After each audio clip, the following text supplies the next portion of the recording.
नमस्कार दोस्तों, स्वागत है आपका पोस्टल वर्ल्ड चैनल में। आज हम बात करने वाले हैं एनपीएस यानी नेशनल पेंशन सिस्टम की एक बहुत बड़ी और अहम अपडेट के बारे में, जो पीएफआरडीए यानी pension fund regulatory and development authority withdrawal and exit amendment 2025 के तहत लागू की गई है। यह अपडेट खासतौर पर नॉन गवर्नमेंट सब्सक्राइबर्स के लिए काफ़ी फायदेमंद साबित होने वाली है। तो चलिए एनपीएस के नए नियमों को आसान और साफ भाषा में एक एक करके समझते हैं।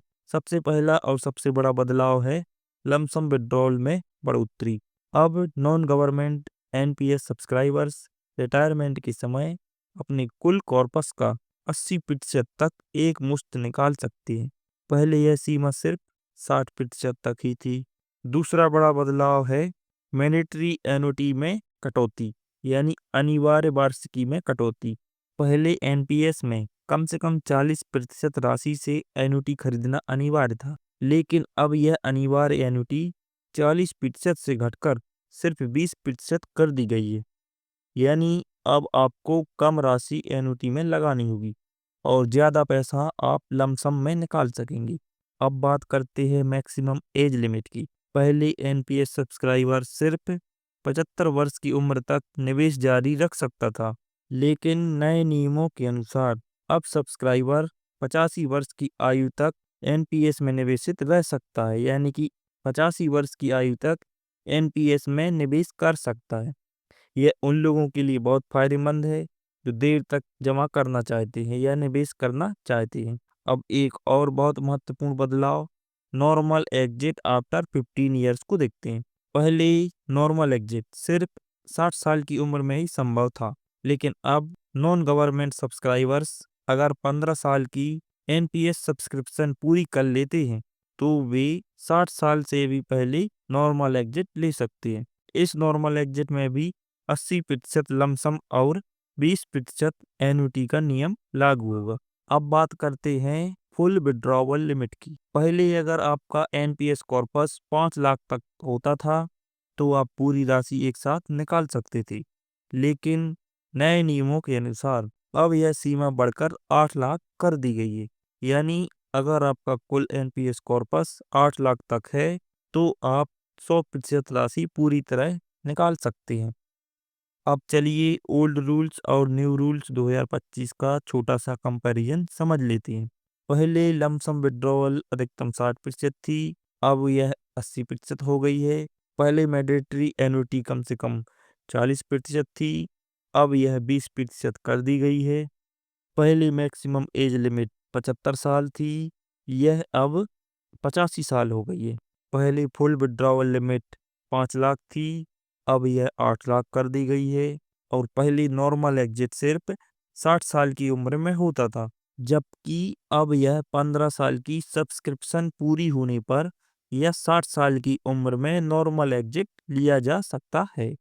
अब दोस्तों इन बड़े बदलावों के बाद कुछ महत्वपूर्ण सुधार और नई जानकारियां भी सामने आई हैं, जिन्हें जानना आपके लिए बेहद ज़रूरी है।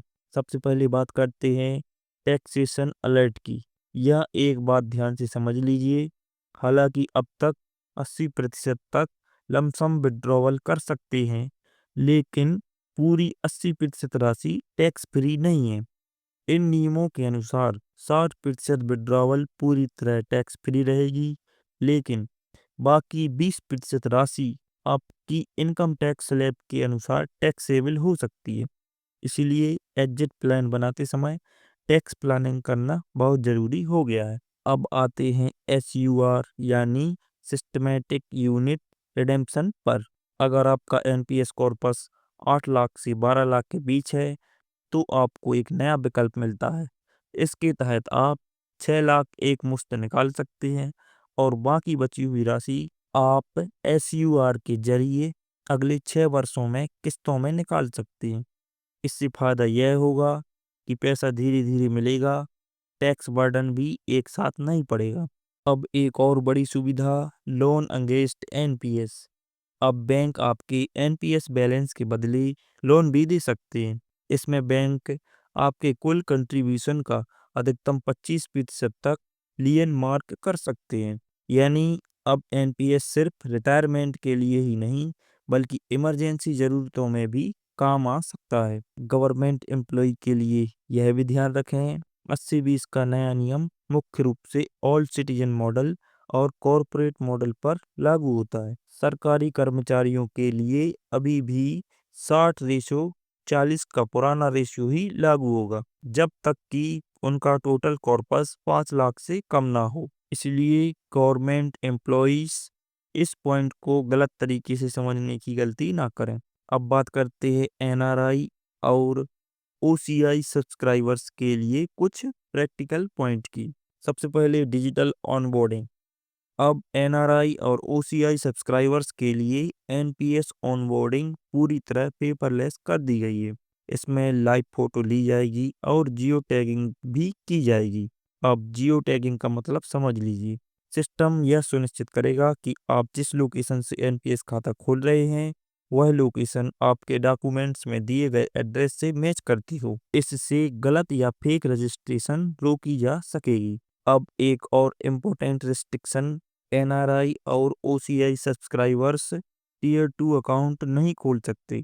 यानी उनके लिए सिर्फ टीयर 1 एनपीएस अकाउंट ही अलाउड है। टीयर 2 यानी सेविंग अकाउंट एनआरआई या ओसीआई के लिए अवेलेबल नहीं होगा। अब आखिरी लेकिन बहुत जरूरी सुरक्षा features, anti deep fake system. अब एनपीएस ऑनबोर्डिंग के दौरान लाइवनेस डिटेक्शन टेक्नोलॉजी का इस्तेमाल किया जाएगा। इसका मतलब फोटो या वीडियो फेक नहीं हो सकेगा। डीप फेक या रिकॉर्डेड वीडियो से फ्रॉड नहीं किया जा सकेगा। यह फीचर्स एनपीएस को और ज़्यादा सिक्योर बनाता है।